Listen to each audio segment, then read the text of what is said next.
back to Believe in Baylor. I am your host, Alvin Cowan, actor, writer, podcaster, and washed-up quarterback, here to cover all things for your maybe soon-to-be Big 12 champion Baylor Bears. Folks, suffered a tough one yesterday. Baylor goes down to Arizona State on a last-second field goal. Man, it was tough. It was tough. No way to sugarcoat this one. This one hurts, and it hurts in our overall global scheme of winning the Big 12 this year. I got to be honest. I think we got to run the table at this point to really have a shot at the Big 12. I'll get into some Big 12 stuff later on in the program today. But before I get into Arizona State, be sure to like and subscribe, and make sure you follow me on all the socials at the Alvin Cowan for all the content on Believe in Baylor. So, like I said, tough one. I actually thought this was one of our better football games. Certainly one of our better defensive football games overall. And I really loved the plan coming out early, the offensive game plan. Probably the best offensive game plan script that I had seen, which tells me that Spav had a little bit of a beat on my boy Kenny Dillingham and the Arizona State defense. Got Trigg, we got JC, we got Bryson Washington and Prentice all touched the ball early in the game. Robertson was 6 of 6 to start the game. It makes me just wonder if we were trying things out in some of those early games, just trying to identify what we're good at. And maybe, now that we were into Big 12 play, he's identified what we are good at and what our identity offensively is going to be for this game and moving forward. We should know what we do well at this point.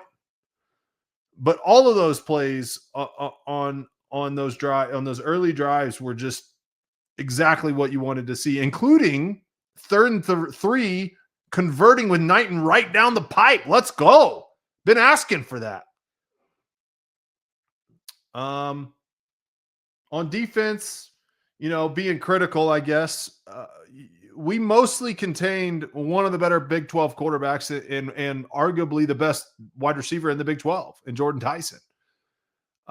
It felt like I wrote down, as I was watching the football game, that it felt like I was just waiting for Jordan Tyson to make a play.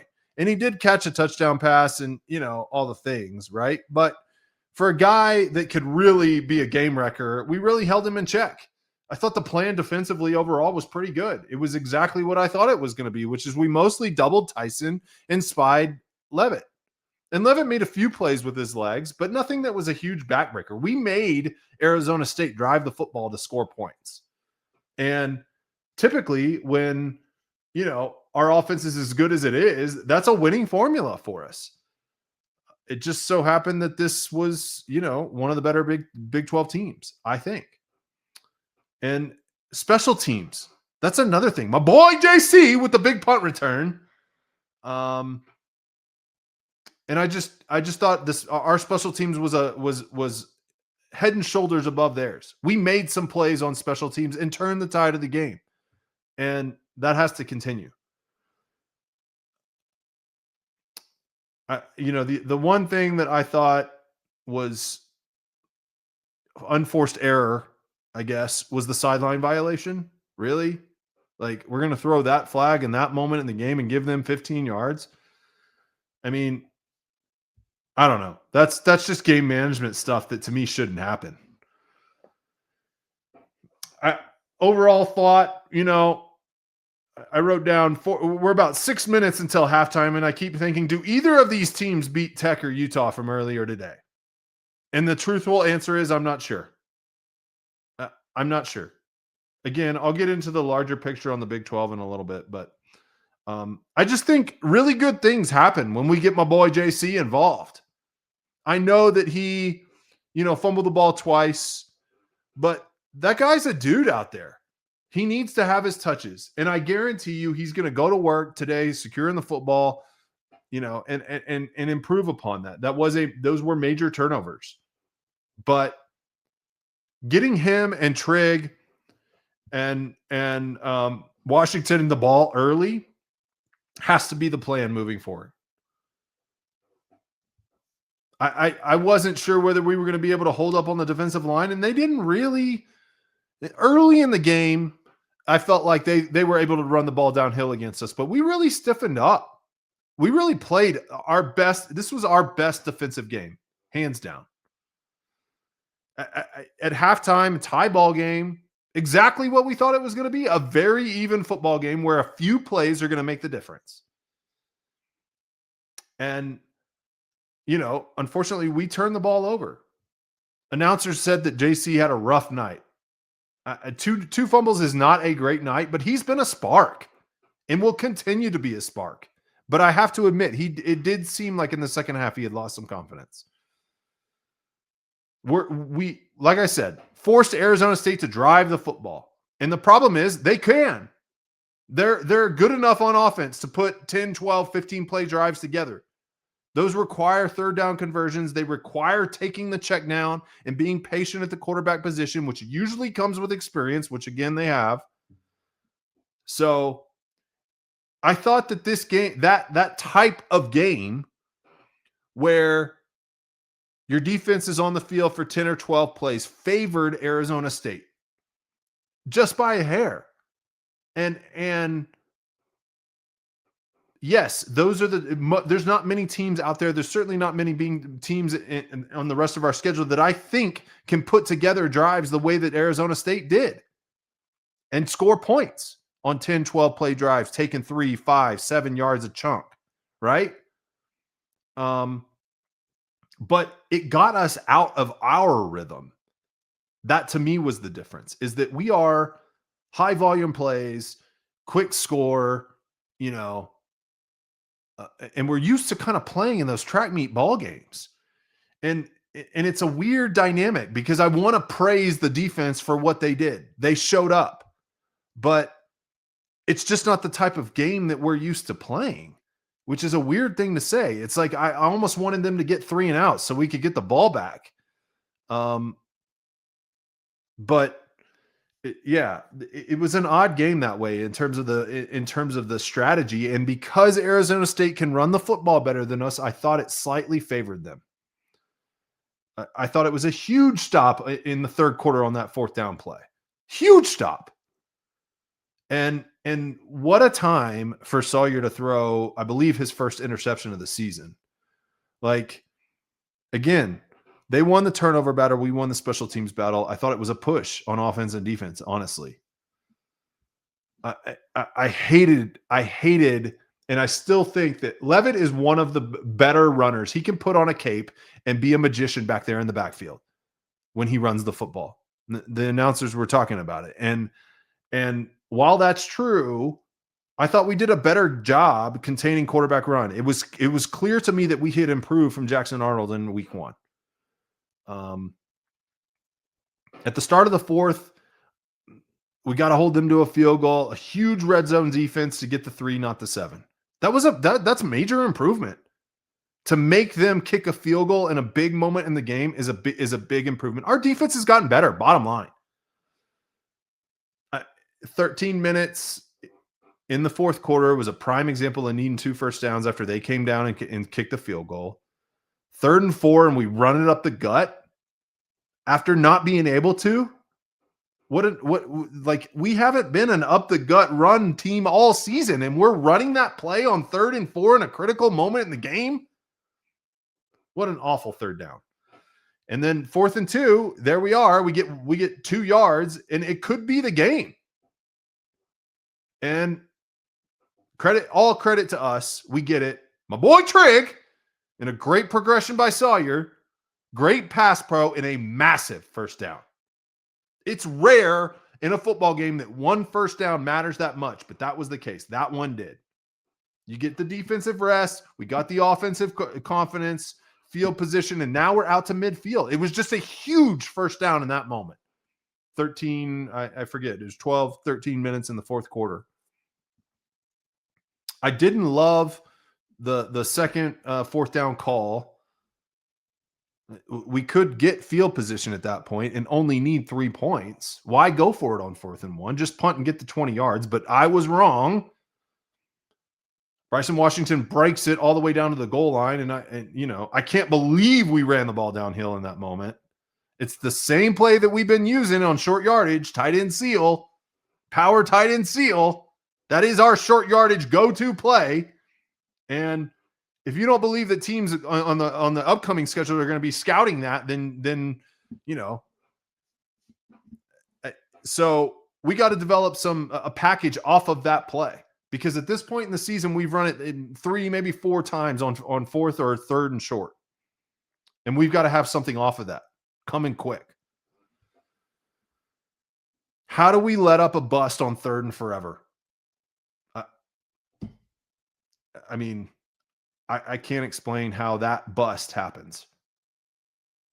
But they really hadn't done much in the red zone, so I was optimistic. But of course, that was the moment when Tyson shows up. Jordan Tyson shows up and makes a play to make it 22-17. And with the 2-point conversion, they get it 24-17. That play was, you put Jordan Tyson in a 2-way go against the safety. He had a choice route against our safety, and he could go to the corner or to the post. Either way, it was open. That's just a losing proposition. They out-schemed us. 5:21 left. We have the ball at the 35. We got to get 2 first downs, but we really need a score. And my boy Trigg with the TD. Great catch. Unreal catch. Just really clutch offense by us. Leaning on our strength. I don't know if we're going to win this game or not at this point, but that is something to build upon. That is pressure-packed moments, executing with pressure-packed moments. When our best is needed, it was given, and we got a tie ball game at 24-24. Let's go. That, to me, felt like a momentum shift. I thought we were going to win the football game. 147 remaining, tie football. And there is an argument, by the way, to go for 2 in that moment. There is an argument to do that. Now, it didn't end up mattering, but at home, I don't know. 147 remaining, tie game. They have the ball on their own 38. I mean, I guess the way that our defense had been playing, I probably would have kicked it too and played for overtime. But, overtime is a reset. And I don't know that we had done enough, in my opinion, offensively to justify that call. I might have tried to win the football game right then and there and use the unit that had been playing the best to win the game. In other words, give them the ball with 147 up 1 point and have our best, our defensive unit that's been playing really good football, try to stop them. And if you can, you win the game. And if you can't, you lose, which is basically what happened. 3rd and 4, the ball on the 44 and Jordan Tyson catch. 3rd and 1, ball at the 28. And we are in must-stop mode. It was more like 3rd and 6 inches, and they got it with the Levitt sneak. And then it comes down to a kick. 4th and 9, 43-yard attempt, and they nail it. They win and go to 3-1, undefeated in the Big 12 play. Next week, Arizona State plays at home at TCU. Bears fall to 2-2. With losses, honestly, they're the 2 best teams we've played. And we just haven't gotten over the hump. We play next week in Stillwater at OK State. And as I said at the top of the show, we got to win out at this point, really, to have a shot. Honestly, we needed that one. Just a tough loss. We needed that one to really get over the hump and matter in Big 12 play. Which brings me to my Big 12 thoughts. Earlier in the day, Texas Tech played Utah. Big 12 play-in game as far as I'm concerned. Polar opposite of the way that Baylor and Arizona State mostly are built. And what a defensive game. I love the way that Utah is built and the culture that the coach has created, which is not to be remiss about Joey McGuire in what he's done at Texas Tech. Little help from some substantial NIL dollars. But what I love about both of those schools, what I love about Mike Elko at A&M, what I love about Kenny Dillingham at Arizona State is that those schools have hired a head coach that fits their culture, that understands their culture, and has built a program that matches the culture of the school and the athletic department. I think the jury's out on whether Baylor has done that or not. I love, as you guys know, I'm on record for Dave Aranda. I'm in the Dave Aranda camp. But does he match Baylor? I don't know. I can't honestly answer that question with a yes. So just really well done by the Tech, the Utah, the Arizona State, the Texas A&M athletic departments and hiring committees for those jobs have really found guys that match their universities. Look out for Hammond. Boy from Hutto. Right outside my hometown of Austin, Texas. For those that don't know, I was an Austin Westlake guy. Come at me. Hammond, QB at Tech from Hutto. I like what I saw from that kid. That kid's a gunslinger. He's got a pair on him. I'm honestly not sure that he's not the better QB for Texas Tech. Granted, I've watched them once this year, but I don't know how that kid's not playing, how you keep him off the field. It's going to be a race in the Big 12 this year. It's more parity than ever. I think there's 6 teams really in the race that pass the eyeball test to me. We basically had 2 playoff games this weekend between Utah and Tech and Arizona State and Baylor. Add in TCU and Iowa State, and I hate to overlook BYU because they were such in the thick of it last year, but I just don't think they have it at QB thanks to that Retzloff transfer. You got to wonder what might have been at BYU, to be honest. Tulane is 3-1, though they did get beat down by Ole Miss yesterday. So, and do we have to talk about UCF? I think Scott Frost, best quarterback in the nation, Scott Frost. Do we remember the last time he coached there? He just beat Belichick. I mean, they are a creepy 3-0. They haven't really played anyone, I guess, but I don't know. Are they contenders? I don't know. They only play us, Baylor, and Tech. Otherwise, it's just the dregs of the conference. So I could really see them running the table or only losing 1 game. I mean, they got 2 games to be in the Big 12 championship as far as I'm concerned. And Scott Frost can coach, man. I know it didn't work out at Nebraska, but that guy's, again, talk about culture and fit. He might be the guy at UCF.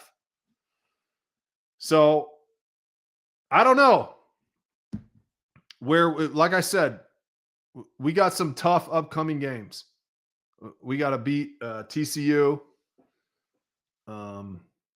Utah down the line, right? So, in my opinion, Baylor's got to run the table to be in the Big 12 conversation. If they lose again, we're kind of out, which is tough at this point in the season. And I don't want to throw in the towel by any means on this team. I'm very high on what we can do, and I love what I saw playing complimentary football this week. It's just a really tough year in the conference, right? And we should be right in the thick of it, man.